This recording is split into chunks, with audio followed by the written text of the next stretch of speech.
On arrive sur la fin de l'année et comme d'habitude, on va avoir envie de faire ces bonnes résolutions. Mais est-ce que c'est vraiment pertinent avec l'astro?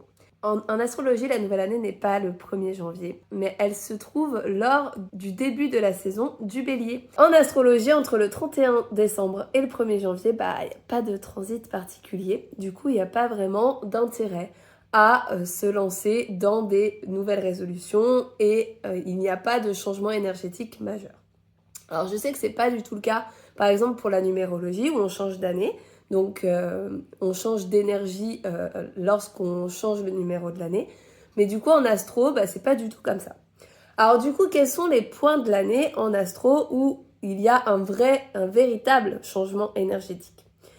Alors déjà, je viens de le dire, pour le début de la saison du bélier, c'est le nouvel an astro, c'est là qu'on recommence l'énergie du zodiaque. La période du poisson, c'est un moment plutôt de bilan et avec le bélier, on amorce quelque chose de nouveau.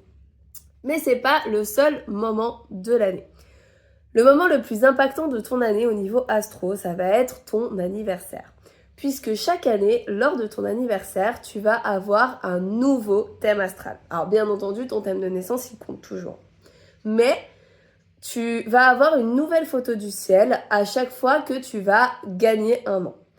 Et du coup, c'est ce thème-là qui va déterminer ce qui va se passer pour toi cette année. La période avant ton anniversaire va être un moment de bilan. Et lors de ton anniversaire, tu vas commencer avec des énergies complètement nouvelles. En astrologie, on a aussi les années de profection. En gros, chaque année, donc l'année de tes 1 an, l'année de tes 2 ans, tes 3 ans, tes 30 ans, tes 29 ans, ce que tu veux, toutes les années ont une énergie particulière et un focus particulier. Donc c'est plutôt ça qui va jouer sur quels seront tes objectifs, quels seront tes buts de l'année, possiblement tes blocages aussi.